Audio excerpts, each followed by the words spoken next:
Assalamualaikum warahmatullahi wabarakatuh. Nama saya Muhammad Firdaus Iqbal Ramdhani. Saya akan menjelaskan tentang sistem operasi Windows Server.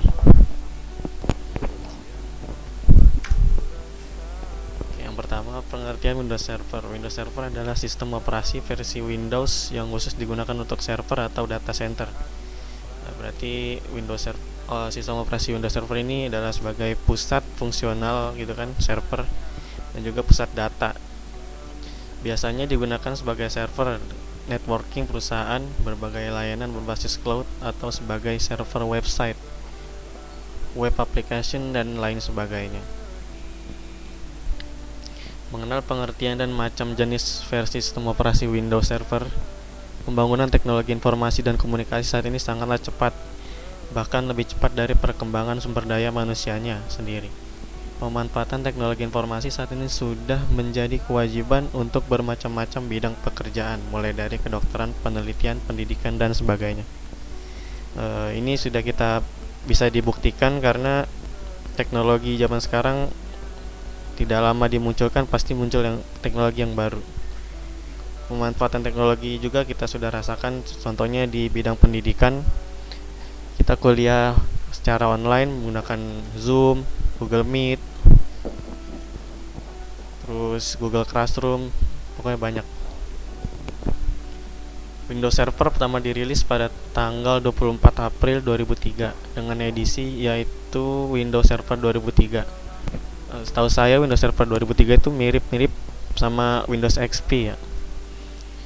Sebenarnya sebelum merek Windows Server diperkenalkan, ada edisi server lainnya dari Windows, yaitu Windows NT 3.1 Advanced Server, Windows NT 3.5 Server, Windows NT 4.0 Server, dan Windows 2000 Server.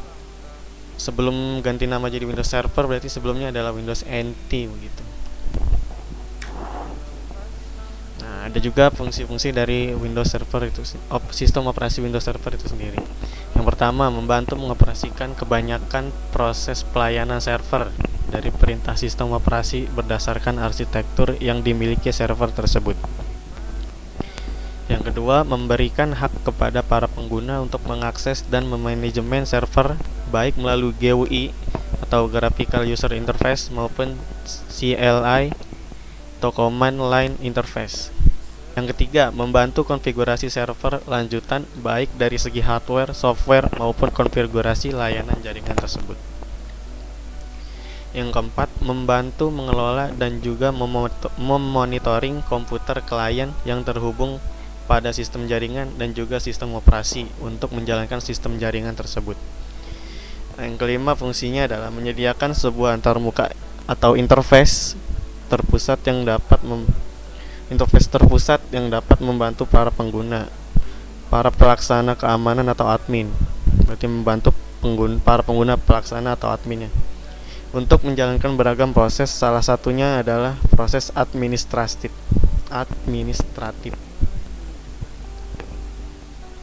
Oke, selanjutnya. Nah, ini perkembangan Windows Server dari awal mulanya. Dari Windows NT 4.0. Berarti ini sebelum proses pengalihan dari Windows NT jadi Windows Server begitu. Windows NT 4.0 Server adalah versi keempat sistem operasi berbasis kernel NT yang diluncurkan oleh Microsoft Corporation pada 29 Juli 1996. Sistem operasi ini dapat mendukung beberapa platform perangkat keras, mulai dari Intel IE32 dan PowerPC dari IBM, MIPS, dan DEC Alpha dari Digital Equipment Corporation. Sistem operasi ini merupakan sistem operasi murni 32 bit. Yang kedua, Windows Server 2000. Versi ini merupakan kelanjutan teknologi Windows NT Server 4.0. Windows 2000 memiliki 3 jenis keluarga, yaitu versi standar atau server, Advanced Server, dan Data Center Server. Windows 2000 Server memiliki semua kemampuan yang ada pada versi profesional, ditambah berbagai fasilitas inti yang dibutuhkan sebagai server jaringan. Versi ini dapat digunakan sebagai file dan print server, application server, web server, maupun communication server. Yang ketiga, Windows Server 2003 merupakan sebuah versi sistem operasi Microsoft Windows yang ditujukan untuk pasar server korporat. Hal yang pertama yang kita lihat pada OS Windows 2003 Standard Edition adalah tampilan server yang sangat indah. Nah, ini yang saya bilang tadi, mirip Windows XP dan mirip Windows XP versi Pro maupun Home Edition.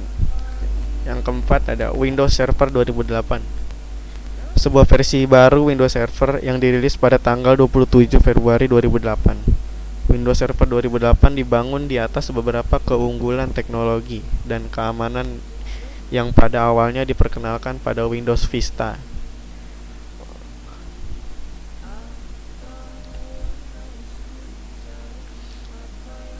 Berarti Windows Vista dulu keamanannya itu terinspirasi dari Windows Server 2008 begitu ya. Dan ditujukan agar bisa lebih modular secara signifikan ketimbang pendahulunya Windows Server 2003.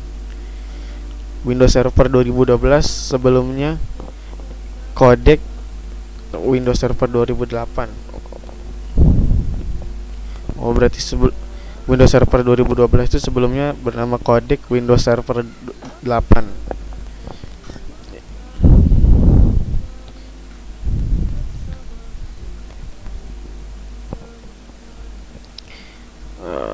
Ini adalah versi server Windows 8 dan penerus Windows Server 2008 R2. Windows ini memiliki banyak fitur seperti user interface, task manager, installation option, IP address management, Active Directory, IS 8.0, dan juga Hyper-V.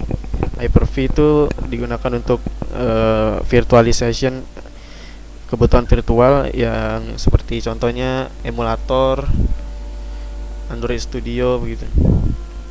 Yang terakhir ada Windows Server 2016, merupakan sistem operasi server yang akan datang yang dikembangkan oleh Microsoft sebagai bagian dari keluarga sistem operasi Windows NT.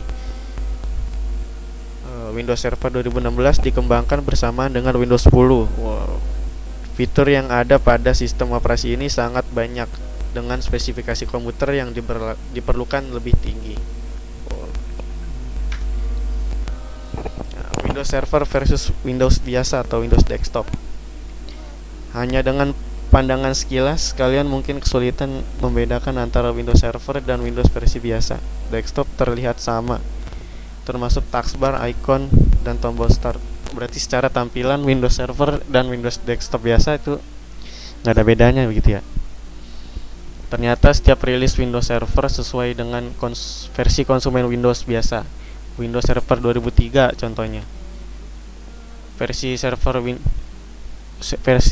Windows Server 2003 ini sama seperti Windows XP.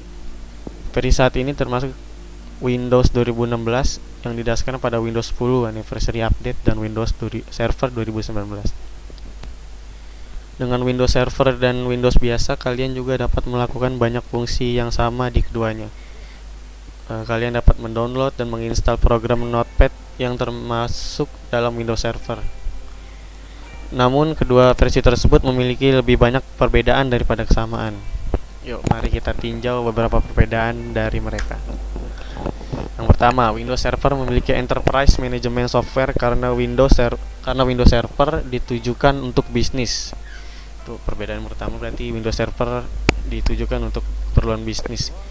Ini mencakup banyak software perusahaan. Berikut adalah beberapa peran yang dapat dilakukan server berkat alat-alat ini. Yang pertama ada Active Directory. Active Directory adalah user management service yang memungkinkan server untuk bertindak sebagai pengontrol domain. Alih-alih masuk ke komputer lokal, pengontrol domain menangani semua autentikasi akun pengguna. Yang kedua ada DHCP. DHCP atau Dynamic Host Configuration Protocol adalah protokol yang memungkinkan server secara otomatis menetapkan alamat IP untuk semua perangkat di jaringan. Di rumah, router kalian mungkin menangani ini.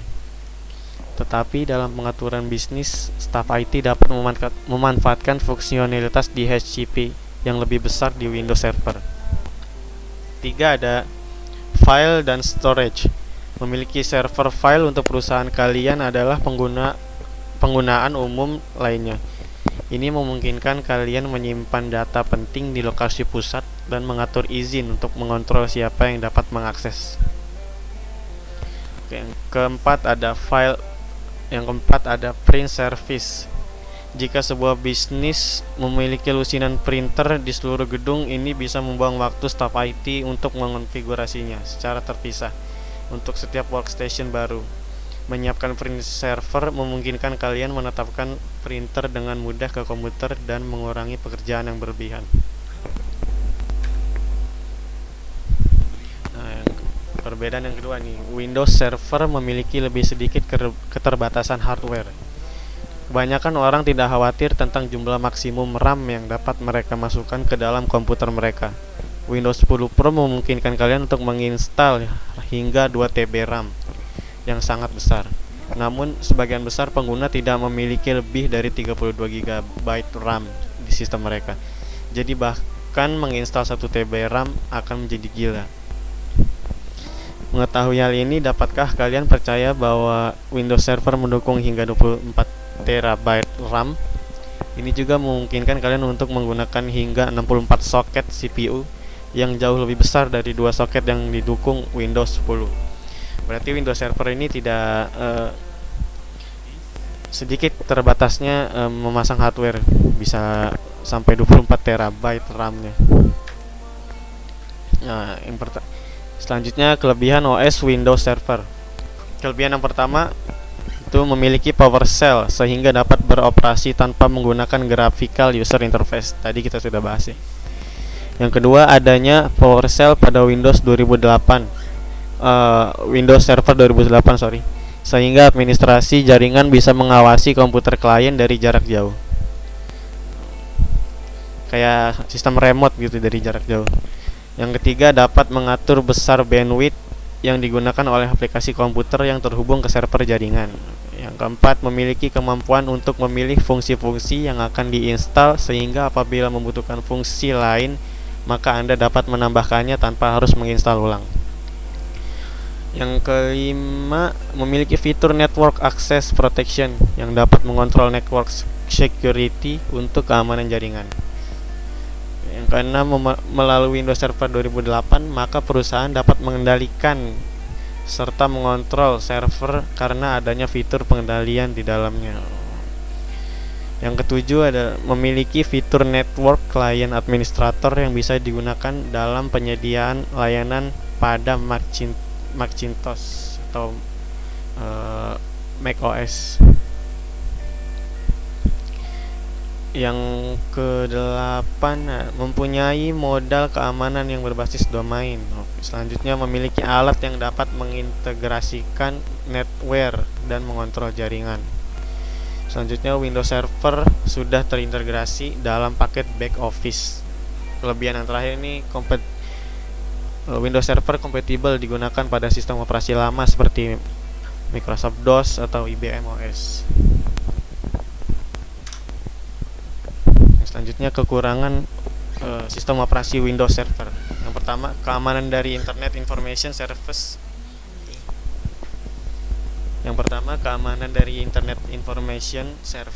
Kurang terjamin. Yang kedua, jika digunakan untuk mengaktifkan ActiveX dan JavaScript, maka browser akan menjadi lebih lambat. Selanjutnya, sulit untuk melakukan konfigurasi dasar pada Windows Server dan sulit mengubah file registry. Yang terakhir, fitur multimedia yang dimiliki masih kurang baik. Ya, sekian, terima kasih. Berikut adalah presentasi saya tentang sistem operasi Windows Server. Kurang lebihnya mohon maaf. Wassalamualaikum warahmatullahi wabarakatuh.